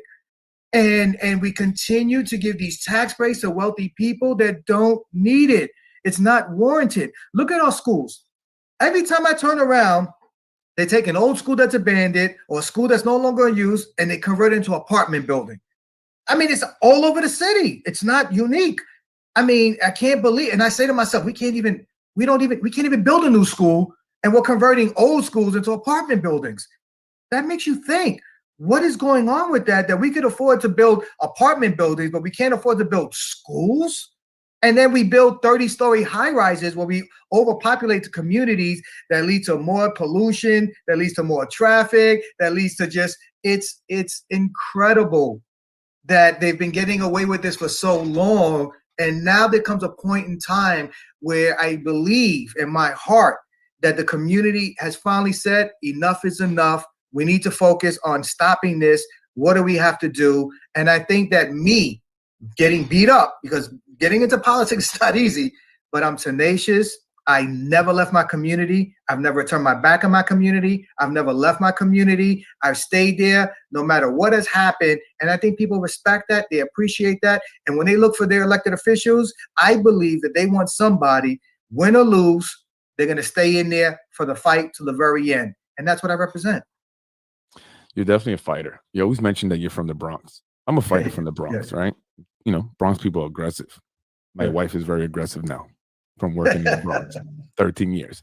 But I agree with you, you know, going back to what you said about, you know, do, you know, you teach us a career, or do you just, you know, kind of hand us things? And like I say, you can give a man a fish and he'll eat for a day. Give that same, or teach that same man how to fish and he'll feed his family for a lifetime. Right. And I also talk about that. And I just, you know, recently today uploaded a podcast episode where I talk about real sustainable change, right? Creating real change that lasts, right? Change that you will see continue on. So that goes to your point. So if you teach them how to fish, right, that's going to last, right? It's going to continue to fish and continue to provide for himself. However, if you're feeding him, while it's great at the moment, they're hungry. What's going to happen tomorrow? Right. And that's what I'm looking for. And that's why I like you a lot, because you're a community guy. And I always say we need more community programs and educational programs to teach these things. You know, you mentioned something, right? So, you know, being from the Bronx, right? Growing up in the 70s where the Bronx was burning, it was real, right? We literally had blocks, not like, I mean, like when I say blocks, I mean, you can go like 10, 15 blocks and there was nothing there but rubble. And those were our playgrounds, right? So I grew up on a system. I grew up, you know, receiving welfare. You know, I grew up living in poverty. I was one of those kids that didn't have clothes. I was one of those kids that went hungry and received the free lunch. But what was unique about my situation, to be honest with you, was that it was the whole community. Like all my friends were poor. So we didn't know that we were poor because everybody lived the same way. We were all struggling, but we thought that's how everybody lived. And it wasn't until I got older that I realized, like, oh my God, we were like really poor. So to me, I see similarities between that lifestyle and Yonkers. And to me, I feel like maybe this is my calling. Maybe this is why I'm here, because I can relate to that, which is why I think, you know, so many people respect what I do and so many kids, youth respect me. So I find it odd that the one person in the city that has the most respect within the community of young people never gets a call from City Hall that says, man, you're incredible. You should be a part of what we're doing over here. Can you help us, guide us, do this? Or can you do this? Or can you do that? Because again, to me, when I look at politics, what I see is it's not really about serving the community. It's about serving yourself or your family members or the people that contribute to your campaign. So we have to think about priorities. Like, what are our priorities? Like, are you fighting for the benefit? I look at it like this. Career politicians are not fighting to make your life better. They're fighting to make their lives better. And until you vote that out, that mindset, old ways don't bring new solutions. So until you vote that out, then you can't blame anybody for someone spending 20 years in office. You can't blame somebody for wanting to extend term limits or eliminate term limits, because we're allowing that to happen. And they're conditioning us to believe our vote doesn't matter. Like, we can put anybody in there. And that's what they want. And it's worked thus far. So my goal for this election is vote. You don't have to vote for me, but just vote. You can vote for anybody. just vote. Because as long as we continue to increase those numbers, then you're going to have some type of ownership in this. So I tell everybody, vote by any means necessary. I don't care how it happens, just go out there and vote, because that's what we want. That's what we need. If you want change, that's what needs to happen. Right. And you say, going back to what you said about, they don't call you. Do you Right. think that they don't call you? And you've bumped heads before with politicians, right? And candidates, such as the one that you're running against, Virginia Perez, right? She's Yeah. in that race there to unseat Jose Alvarado, correct? Mhm. Yeah. So do you think it's maybe something that you've maybe done, or your issues with in the past with the politicians? Well, I mean, I think, yeah, I think the first time around I came out, again, I was very loud. I was very raw. And I think that I sent a shockwave through the system, and not being politically astute, I didn't really know what I was getting myself involved in, to be honest with you. 4 years ago, I didn't even know what a district leader was. I had no concept of anything. I was just following the people that felt like, London, you're such a beautiful person. You do all this wonderful work. We're going to support you. But some of them didn't have the experience. So I just went along and allowed them to put me through the system without anybody really knowing. And so it was a learning experience, And I think that when you're challenging somebody, you have to think about what is it that you're fighting for. So if this is their career, then what they're fighting for is their career. That's what it is, right? So it's like if you've been at a job for 20 years and now some young guy comes in there that's looking to take over, you're going to be like, I ain't helping him. How can I destroy him? How can I embarrass him? What do I have to do to make this guy look bad? Because I don't want him to take my career away from me. I didn't understand that. Like, for them, this is life and death. For me, I'm just trying to help people. So whether I'm elected or I'm not elected, I'm still going to be in the community. I'm still going to help. I still feel like there's a lot of work that needs to be done, but it's up to the people. I mean, you could either believe the false things that are out there. You can believe the made up stories. You can believe all that stuff, right? I mean, listen, I fit it all, right? I'm Hispanic. I'm passionate, so, I'm out there advocating. So we can do something to make him fit that Latino image, then that works for us. And I think I understand that now. And that's fine. If that's part of the game, those are part of the rules, the unhidden rules. And you have to accept that. Listen, I'm a big boy. Was it a wake up call? Of course it is. Like, I mean, I have a family. I have a wife. I've been married 31 years. Like, does it affect us? Of course it does. My wife's a school teacher. When these parents hear these things, and they know me on a personal level because I work with their children, I think they're disgusted like everybody else. I think people want to talk about issues, right? What are the issues? That's what they want to hear. That's what they want to talk about. And everything else, just put to the side, because at the end of the day, how do we move forward? I want to feel comfortable in my community. I want to feel like I can walk anywhere and not be worried that I'm going to get mugged or shot or assassinated, God forbid. I want to feel safe. I want to feel like my streets are clean. I want to feel like my taxes are low. I want to feel like I'm happy. And I don't think a lot of people are happy right now in Yonkers. Right. And I think there's some mudslinging going on. I saw some articles from some candidates, mentioning about other candidates in their race, and then some of it had to do with the development and wanting to stop it and, all that good stuff. But I agree, right? Like, even in business, right? When I'm in business and I have a lot of competition, right? I know it's not a good thing to speak negatively of your competition, right? That's going to make you look bad. You sell yourself on your merit, right? But there is some mudslinging. There is a little bit is going on. So try to avoid that. I think that's the best thing for you. And also, you're right. It's about the people, and the people. I've seen it. The people do appreciate what you do in the community, as I'm getting comments now. And I just want to go a little bit to comments and just say hello to Michael Gomez, DJ Shock. Oh, Shock! Thank you for supporting and commenting. Wait, real quick. I'm sorry. So DJ Shock, for those that don't know, wrote one of my favorite songs from DMX, Slippin'. Let me the dude is a bad brother, bro. Oh man, I'm so glad to hear your name, man. I hope all is well. Yeah, he definitely supports there. We appreciate him. Grammy nominated producer. Yes. Got to mention that. I want to say hello to Samantha Peterkin. I worked with her actually in a school for special needs. So, I did a lot of that stuff for 8 years. So I worked with children. I've also been in the community as well. And Ramirez, go London Reyes. You know, speaking truth, community first, developments for equal housing, minority projects. You know, enhancing the community. Vote London Reyes for change. He advocates for the community, right? And she's encouraging. She's telling you to preach, brother. Preach the truth, right? Right. So you have the fans out there. You have people that seem to want you to be that person, right? And now you're going against Virginia Perez once again against the incumbent Jose Alvarado. And how do you feel about it? How confident do you feel? Ooh, well, let me tell you, man. You're talking about two heavyweights right there, right? You know, Virginia is a tremendous campaigner, you know, and you have to respect someone like Virginia Perez. She is a lioness to the nth degree. So, you know, she threw me a beat in that first round. That woke me up like, woo, where's the smelling sauce? Because somebody like wake me up, you know. And then, you know, Jose, listen, the guy's been doing this for over 20 years, you know. So like he's got a lot of support. So, you know, this is like you know, the Thriller of Manila, you know, this is a 15-round battle. Is probably gonna come down to the wire. And you can pick any one and you can make an argument that each one can win. There's an argument for all three of us.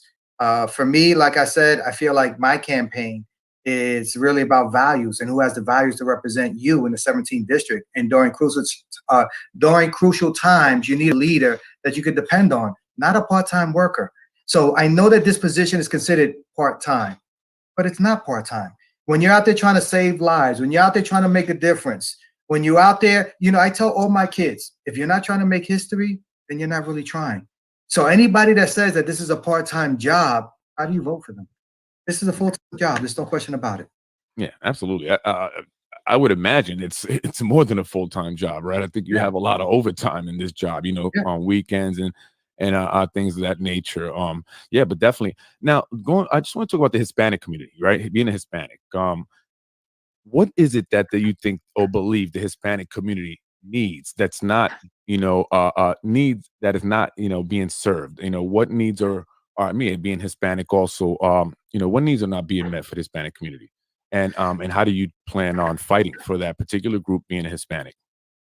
So, you know, that's a very powerful question, you know, and it's complicated in the short time, but maybe at some point we can discuss this further and in depth because it's really not a simple solution, right? Because what people don't understand about the Hispanic community, for those that are not Hispanic, is that, you know, we're like, you know, we come in all flavors, right? You know, some of us are light, some of us are dark, some of us are tall, some of us are short. You know, some of us are Puerto Rican, some of us are Dominican, some are Mexican, some are Ecuadorian.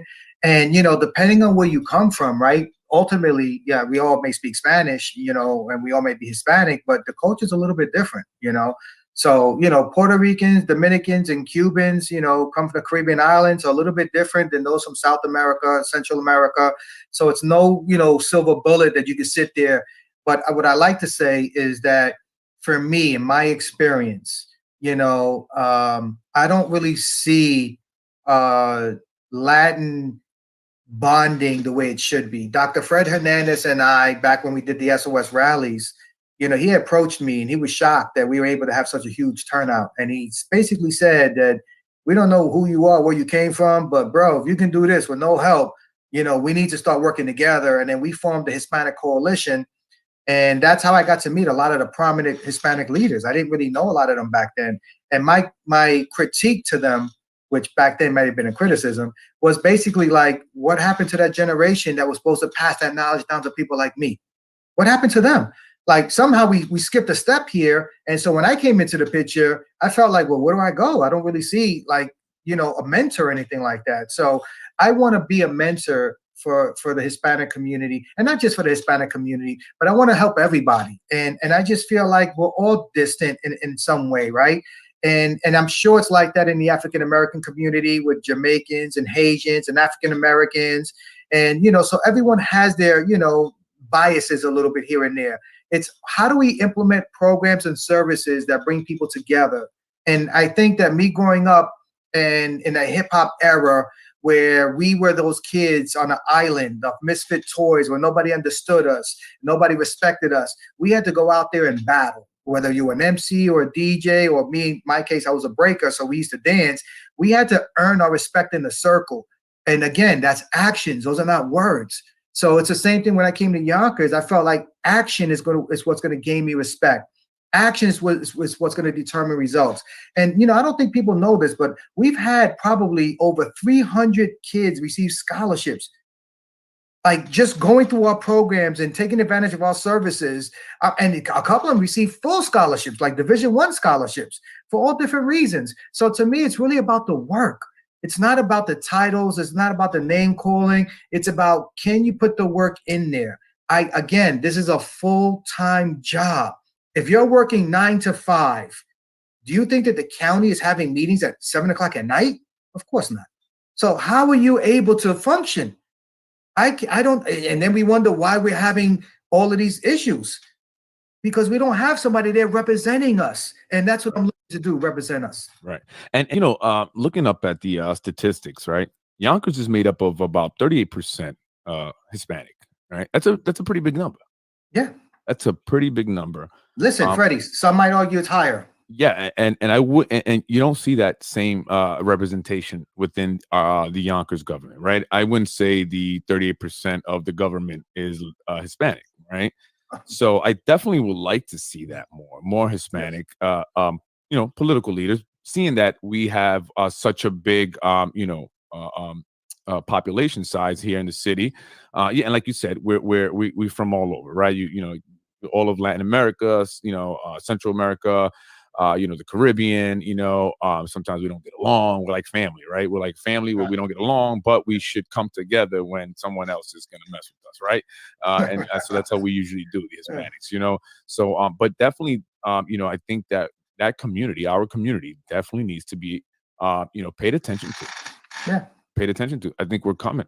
We're coming. And I've spoken to some, Hispanic businessmen, and they loving the idea of something that I've been working on, in terms of building and helping support and further the Hispanic community here in Yonkers. So that's why I asked you, being a Puerto Rican, such as myself, what is it that you want to do to serve specifically that community? Although I know that you will be serving your entire district and the entire city and Westchester County, regardless of color. That means absolutely nothing in the way you lead, but there is that, for me, softness of it, that I would have, so that's why I asked.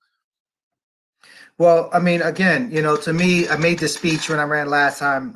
Mayor Spano was there, and he seconded what I said. Basically, if you would have came to Yonkers 20 years ago and looked at South Broadway, it was totally different, right? And now when you go down South Broadway, you see a whole bunch of Hispanic business owners. And I think that, for me, coming from the Bronx and then moving to Yonkers, the African-American community and the Hispanic community in New York City were really one and the same. There were no differences for the most part. I mean, you look at the civil rights movement, you look at hip hop culture, you look at anything, you're always going to find that unity. When I came to Yonkers, I didn't find that. When I came to Yonkers, I saw a clear division between the Hispanic community and the African-American community. And I think part of that, again, was just lack of understanding, lack of education. So what happens is you have a migration coming to New York, or America in general, but let's just talk about Yonkers and New York. And, you start to see a lot of Hispanics, right, being taken advantage of, right? You're coming from a third world country for the most part. You're working below minimum wage, and it's still an upgrade from where you came from. And then you wind up having to work maybe 20, 30, 40 years, maybe 15, 16 hours, and you save every nickel and penny to open up your own store, because that's the dream, right? And that's the American way, right? You save money, you open up your store, you get into business for yourself. And then what happens is that, so you have so many Hispanics doing that now, when I was growing up, Puerto Ricans were the first ones to pretty much migrate out of Hispanic countries to migrate here. Not that we had a choice, if you know the history, but we came here in the 40s and the 50s, right? So me growing up as a child in the South Bronx, it was like all Puerto Ricans, like all the bodegas, all the store owners, everybody was Puerto Rican. Music was Hispanic. Mambo was king of everything back then. And then, there was another migration. You had Dominicans come in, then you had the Mexicans come in. So you have all these different groups coming in, and they're all having to pay dues, right? Because listen, don't speak Spanish. You're in America. Speak English. You want to speak Spanish, go to your country, And then by the time the Dominicans came, they went through that same thing. And then when the Mexicans came, they came through it. Then the Salvadorians. So we all have to pay a price, right? But at some point, we have to learn to coexist and work together. And I think that that's what we're lacking here in Yonkers. Where is the leadership that is bringing everybody to the table? I don't see that. The last time that I've seen that happen was when we started the Hispanic Coalition. If there's something out there that they brought us all together, please let me know, because I haven't witnessed it. I haven't been a part of it. I don't know. Maybe there is out there. I haven't seen it. Well, we definitely need the coalition, but I think that's in the works. And I think that, that'll be definitely something that, we'll be hearing more about soon. The changing pages a little bit, turning the page here. Now, London, give me your 3 main points of discussion, right? What is it that you would do, day one, if elected to the Westchester County legislator, District 17's office? What would you be working on first? Woo, that's like, politics 101, right? What are your 3 points? It's never that easy, but I'll try to do the best I can, because really that's it's like holding water in your hand. It's gonna, there's so many things, right? So, right. But give me 3 that that you're definitely, I think there's some main points that a politician, if I were to be running for something, I think I would have some, target points that I would definitely want to focus on. So for me, the big thing is inequality. Now, what falls under inequality? For me, housing. Now, what do you mean by housing, right? You have affordable housing that's really not affordable. I don't know why they call it affordable housing, because nobody could afford it. And the problem with affordable housing are 2 things, right? So when I first ran 4 years ago, everybody was talking about 10% affordable housing, and I talked about 20%, and that was radical. This guy don't know what he's talking about. How can he run for office? He don't know the issues. Who's going to 20? Nobody will settle for that. Just 4 years later, everybody's talking about 40%. 20%, right? So 4 years ago was radical. 4 years later, it's common sense. Now, are we going to get 20%? Let's be honest. No. They're going to settle at probably 15, right? I believe we should be talking about at least 25% affordable housing, right? When you talk about 100 units, you're talking about 10 units. So now you're going to get what? 5 extra units? Like, that's what we're fighting for? 5 extra apartments? Like, that's not going to make me jump out of bed and want to celebrate. I mean, for some other people, listen, I get it. 5 extra units are better than none. But these are the things that we're trying to fight for. So housing, even like private homeowners, right? So sometimes they try to pin the homeowner versus the renter, right? So if you're a homeowner, you don't want to hear about affordable housing. Well, what's the issue with homeowners? Well, taxes. I mean, our property taxes are through the roof, and they continue to go up. And they're sucking the life out of regular, everyday working people. The middle class does not exist anymore in Yonkers, in America for that matter. The numbers that they use to determine whether you can afford an affordable unit is based on Westchester. The AMI is based on the average median income. It's based on Westchester County. Westchester County is one of the richest county in America. Yonkers is one of the poorest. How can you base that number on the richest county opposed to what Yonkers really is one of the poorest cities, right? Every single affordable housing unit should be based on the city of which it's built in. So if you're in Peekskill, they should have their own number. If you're in New Rochelle, you should have your own number. If you're in Chappaqua, you should have your own number. It should not be based on the county, because that's a mistake, and this is the reason why so many people are suffering. Another issue, right, too. So housing, right? You got your private, you got your rentals, or your unaffordable stuff. The second thing is really services. Now, what do we mean by when we talk about services? Well, services can include childcare services. People cannot afford after-school programs. It doesn't exist, ladies and gentlemen. There's no way. You thank God for grandma and grandpa. No, actually, it does exist. Come to Little Prodigies. Little Prodigies on Lockwood, right? It does exist. Okay, well, thank God for you then, because let me tell you, I just pray that my kids are grown, because but I agree. Yeah, it's tough. You can't. And then when you think about the family unit, right? You're talking about society where over 50% of the people are divorced.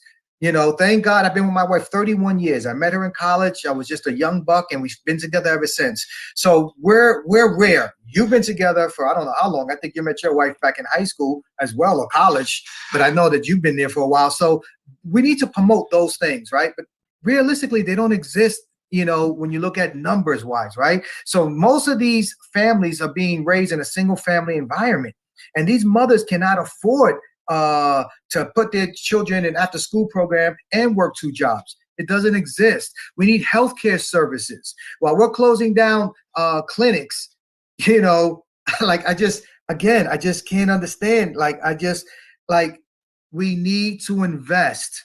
We need services, and the cutting of services in part because we're giving tax breaks, so we don't have the revenue, and we have to make that difference up, is what's leading to this. Stop with the, if you want to give somebody a tax break, they should make a contribution to the services that are needed, where there's educational services, healthcare services, after school services. They need to contribute, and they're not doing that, you know. And then the last thing, if you want, like I said, the 3 things that I would say, the quality of life.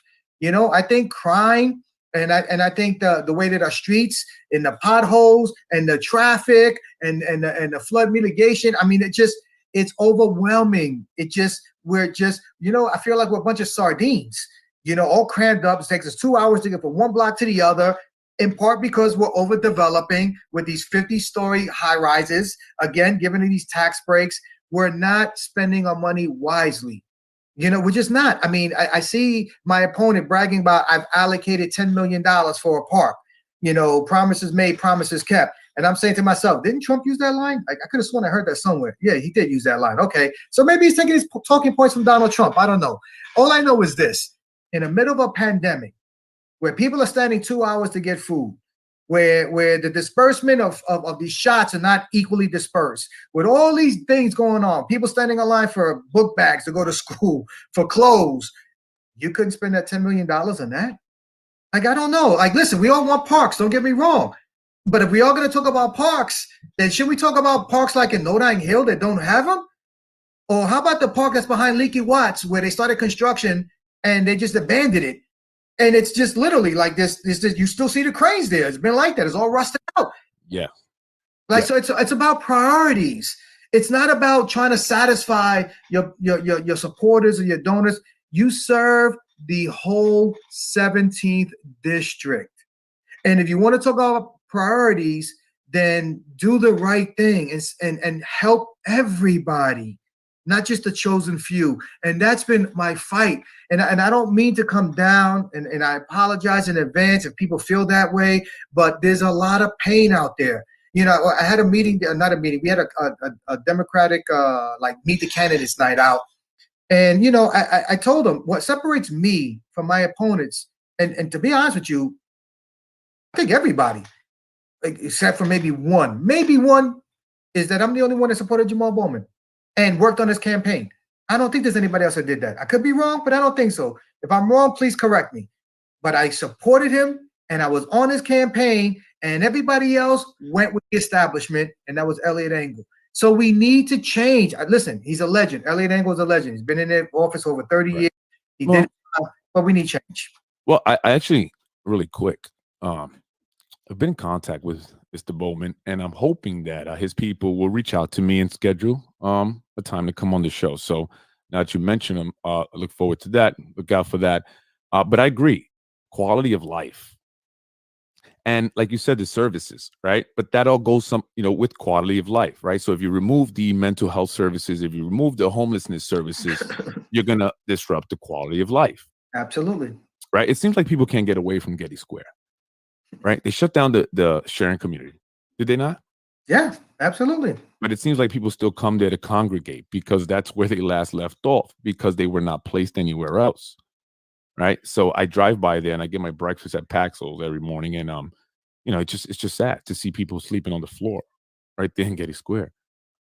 So one guy sleeping on the floor, and he had like 2 pairs of sneakers right by his feet, just took them off, put them right there. And I said, I guess no one's going to take them. Right. And it's just sad. And that's something that definitely needs to be addressed. That by all politicians, that's bipartisan. That's the city of Yonkers, county of Westchester. Right. So that impacts us all, and that's definitely something all you should tackle about. And whoever is elected, and I agree. I definitely agree. And I just want to read some, comments here. We have Lisbeth. The parks are being used by the homeless people. Yeah, Yeah. they're using it to sleep and keep off the street. Mhm. Maybe in the woods where they stay safe. They're Yeah. actually I've seen an encampment uh, um, just put up behind the CVS on Central Avenue. They used the tarp to create a roof like structure, and the shopping carts. The guy had the shopping carts actually parked up against the curb. So it's becoming a huge problem. Are we going to be like LA and many other states now? So that's definitely something that needs to be addressed. And my wife, beautiful Andrea Vasquez. Homelessness is a growing problem here in Yonkers, and we talk about this all the time, right? Ties directly to mental health and substance abuse. Absolutely, absolutely. Right. So it's almost like if we tackle one problem, we can tackle actually a few others at once, right? Because they tie in together. But for some reason, and like I said this before, and maybe I say it jokingly, but maybe it's not. Are they wanting the area to just go down the drain? Right? What happens when the area goes down to drain? Prices become cheaper. The big bad boys with the big bad money bags come up and buy it up, develop it, and boom, you change up the whole entire community. But what are we doing? Yonkers is small. We're not Manhattan, right? So how much are we going to put here? And that's something that I'm looking forward to the politicians and people like you. And you're very passionate. I get that from you, right? I can feel your energy. And you've been doing stuff, right? So everything you said, I agree with. And I think a lot of people agree with also. Getting a lot of comments here. You know, my guy Carlos, we shouldn't need to negotiate with developers. I agree. They should be negotiating or they should be begging us, right? They should be, hey, we'll give you this. Our rights and standards need to be made into law. We shouldn't ask developers for scraps. We need representatives who will center working families and the communities that live here currently. I agree. I agree. You know, Lifelong residents. Freddie, I believe in programs, not punishment. I believe in drug addiction treatments opposed to incarceration. I feel like we need more services to supplement the deficiencies in our system. We need to create and develop business relationship with developers who pay their fair share of taxes. Like let's work together collaboratively. I don't enjoy seeing people struggle. It's not good for our city. It's not good for the economy, and it's certainly not good for the individual that's suffering and going through all of this. So we need to do something different. That's why I keep advocating we need change. We can't continue to vote the same policies, the same people, the same lack of compassion. That's what we're lacking, compassion. What happened to that? The greed just took over everything. The most important thing in society today is money. And that's unfortunate. And that makes me sad. That makes me really sad. That makes me feel like what are we doing? Like we're humans. Like, don't we go to church? Like, don't we study? Aren't we supposed to help each other? What happened to love thy neighbor? Like, what's going on? We have to look at ourselves and we have to understand what's really happening in this world and society, the pain and the suffering. And at what point is enough is enough? Let's come together. We can work together. There are a lot of organizers out there that are doing phenomenal work, and all they want is an opportunity, but they won't get it unless you help them with somebody's campaign. That's the deal that's going on. London doesn't want to help politicians, so we're going to punish him by excluding him from everything. And this doesn't happen to everybody. So I'm not saying every organizer or every nonprofit, but Right. that's not like how the game works. It's like you scratch my back, I'll scratch your back. If not, we'll toss your side. There's another organizer, there's another nonprofit that can use our money, but you just got to work on our campaign. We can do behind closed doors. We'll do all of that. We need compassion. We need people to come together. We need people that are going to be in office that are going to do the right thing, and that's what I'm fighting for. I want to just acknowledge Nancy Cater Maldonado, and I want to just send my condolences to the family. Right, they Yes. recently suffered a loss of a beloved family member. So my condolences, for my family, myself, from the show. But she's very right. She said compassion is out the window, and that's something my wife and I talk about a lot. Right, we don't lead with love anymore or compassion for each other. We're so competitive, and this is a macro issue, right? This goes for globally, nationally, right? As a people, we're just not connected anymore, right? And everyone is out for self. And I even spoke about this in the podcast I uploaded earlier. regarding the nonprofits here in this in the city, right? They're competitive. It's like a business. I Yes. can believe it. I said, wait a minute, we're competing to see who's going to actually help. Isn't it the more the merrier, right? But like you said, it's about who's going to get some funds, right? Hey, listen, I don't care who gets the funds. Do something with the funds, right? If you're going to receive money, then do something for the community and then show results. Results. Let's see actual change, right? But compassion. Yes, we have not led with compassion, and people are just so competitive. And we just, drive by, see someone sleeping on the floor, and you just don't care. I mean, when I saw that former student of mine, she was 12, 13 years old at the time, it broke my heart. I drove home with my mouth all the way open. Like, I don't even know, almost crashed. It was unbelievable to see it, right? And no one cares to drive by her all the time, and no one seems to care. That's what it seems like anyway. So we definitely need compassion. I agree with you. So I definitely need that. And also religion. And I don't want to get into that too much, but I think that we've lost a little bit of our way, with removing religion out of the schools, out of, all the places. We need to get that spirituality back. But that's a whole nother conversation. Let's keep it to politics. But I agree with you, London. I definitely agree with you. And really quick, I want to go to just a little bit about the AA program. Some of the the programs that you ran and you started and you were doing out here. A lot of the kids I know in Yonkers call you coach even to this day. It's kind of like my wife. Even when they're older, they still call them Miss A. They still call you coach. Tell me about that. Oh man, listen, oh my God. Thank you for that. I didn't even,